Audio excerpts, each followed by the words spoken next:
75. testimizni birinchisi. Bizda 4 ta DNK molekulasi berilgan ekan, uzunligining nisbati berilgan. Bu nukleotid nisbati desam bo'ladi. Qarang, bitta, ikkita, 3 ta, 4 ta DNK molekulasi: adenin, timin, guanin, sitozin. Adenin, timin, guanin, sitozin. Adenin, timin, guanin, sitozin. Timin, guanin, sitozin. Va nisbatlari 2, 1, 1,5 va 2,5 nisbatda. Va hamma DNKdagi adeninlarning nisbati ham berilgan. 2 va bu 1 xuddi shunaqa nisbat ekan. 1,5, 1,5, 2,5 va 2,5 nisbati. Adeninlarning nisbati deyilgan. Birinchi DNKdagi bizda yana bitta kalit bor. Guanin bilan sitozin orasidagi jami vodorod bog' 360 ta deyapti. 360 ta vodorod bog' albatta. Va 4-chi DNKdagi adenin, ya'ni 2,5imiz o'sha adenin deyapti. 31,25% deyapti. Bir tomondagi bitta zanjirni hisobga olsak 50% bo'ladi. 50 dan 30,5 ni ayirsak, 30,5,25 ni ayirsak 18,75 bo'ladi. Buni topadigan bo'lsak, 1 demak 2,5 ni ko'paytiramiz.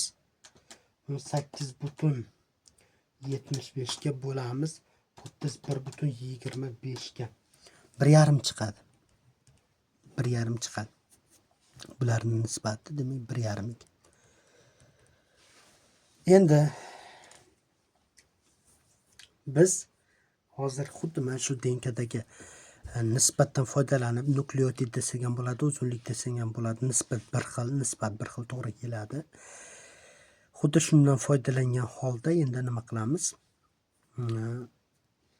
Agar jami nukleotid bunda 2,5 ga 1,5 bitta zanjirni hisobga olaylik. Bitta zanjirda 4 ta nukleotid bo'lganda 2,5 uzunlik edi.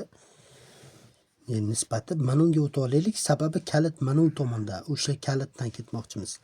Buni 2 ga ko'paytirib 2,5 ga bo'ladigan bo'lsak 3,2 chiqadimi? 2 ko'paytiramiz 4 bo'lamiz. 2,5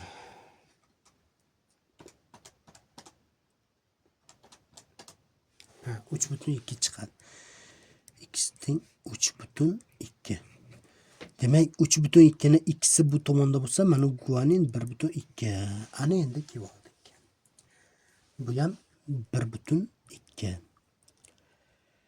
Buni topamiz desak, buni yarimtasi 1, demak buni bunga ko'paytirib bunga bo'ladigan bo'lsak 1,6 chiqadi. 1,6 chiqadi.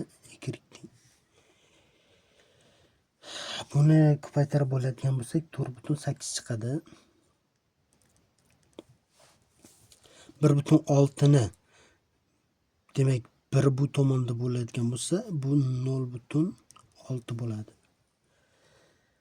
1,5 bu tomonda bo'lsa 4,8 dan ayiramiz.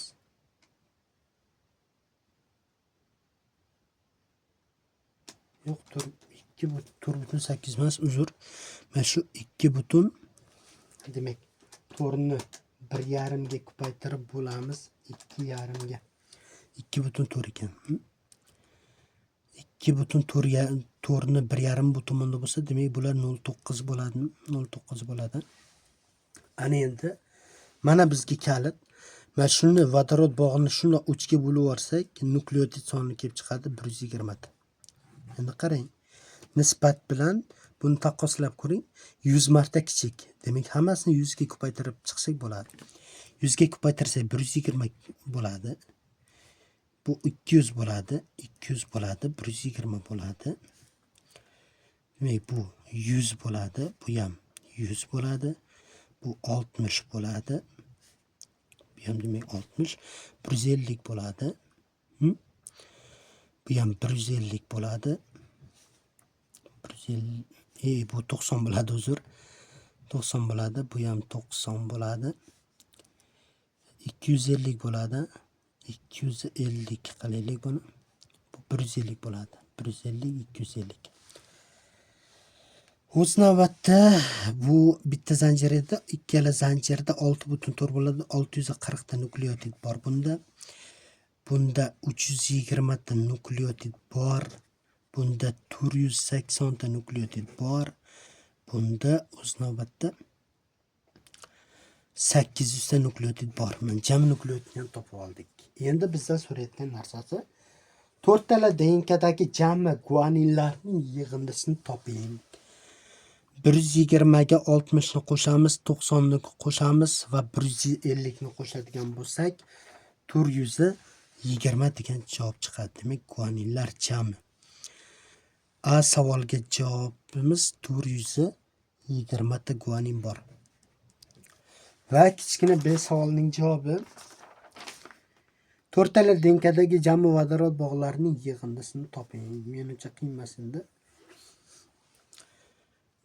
Demak 640 ga 120 ni qo'shamiz. 320 ga 60 ni, 480 ga 90 ni, 800 ga 150 ni jamini qo'shadigan bo'lsak 2660 bo'ladi. Ya'ni jam nukleotidga yo guanin yo sitazinni qo'shib beradigan bo'lsak nukleotidlar chiqadi-yu. Va bu javobimiz A javobda turibdi ekan. Endi 76-masalani 75 bilan bir xilligini hisobga oladigan bo'lsak, demak uni ishlay olamiz va 77-masalaga o'tamiz.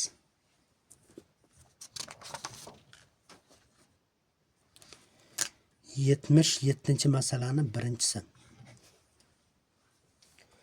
Ma'lum bir DNK fragmentining bitta zanjirida adenin, guanin va sitazinning nisbati berilgan.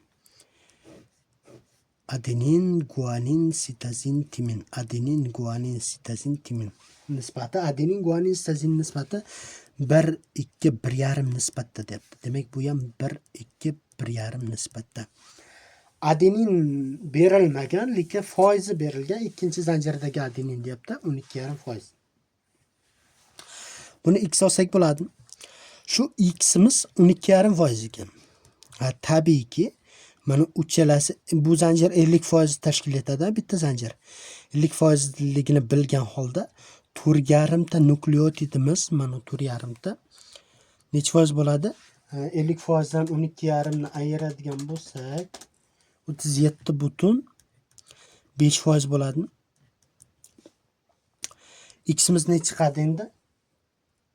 12,5 ni ko'paytiramiz. 4,5 ga bo'lamiz 37,5 ga. 1,5 chiqadi mana. X'imiz 1,5 chiqdi. Demak bu ham 1,5, bu ham 1,5.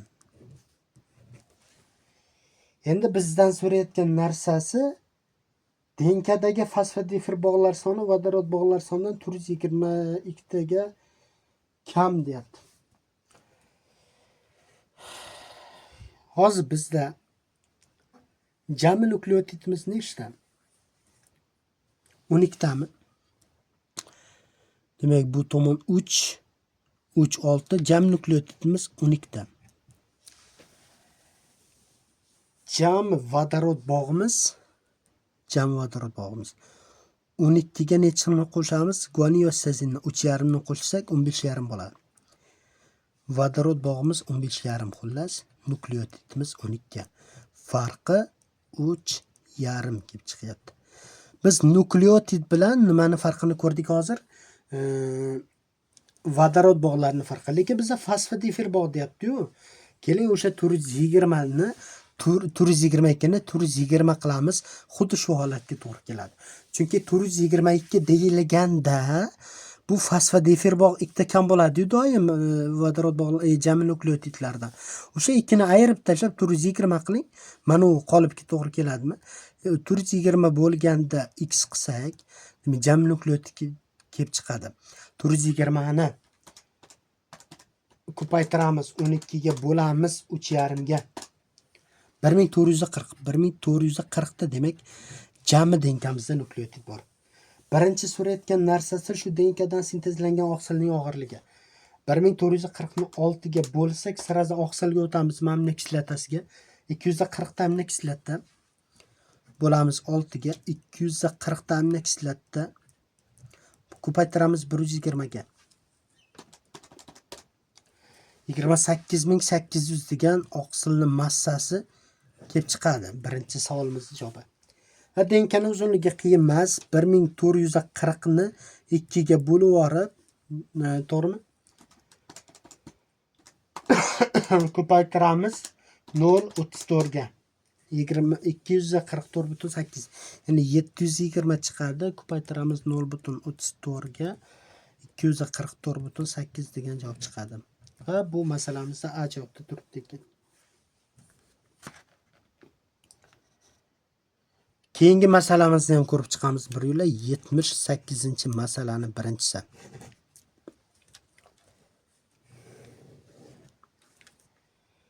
Informatsion RNK tarkibidagi fosfodifer bog'lar soni undan sintezlangan oqsildagi peptid bog'lar sonidan 600 ta ko'p. Quyidagilarni aniqlang. Sintezlangan oqsilning og'irligini aniqlang deyapti. Stop kodon hisobga olinmasin deyapti. Va oqsil tarkibidagi lizin aminokislota sonini toping deyapti. Lizin har bittasi demak 20 xil aminokislota qatnashgan bo'lsa, har bitta 20 xildan. O'shani sonini topsa bo'ladi. Endi hozir birinchi navbatda biz topadigan narsa oqsilning og'irligini toping deyapti.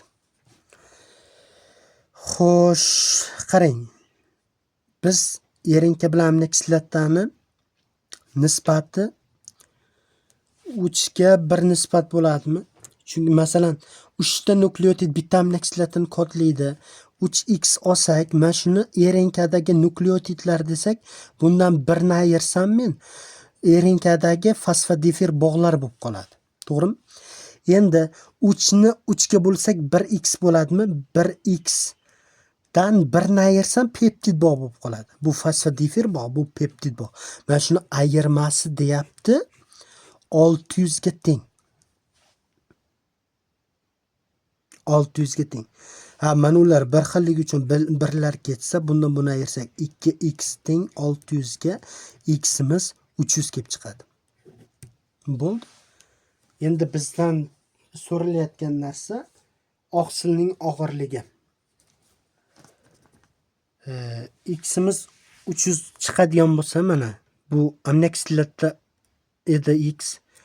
300 ni shundoq 120 ga ko'paytiraylik.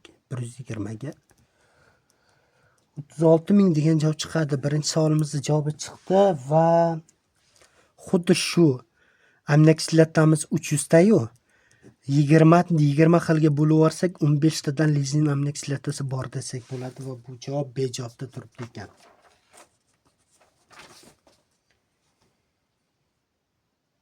B javobda turibdi ekan.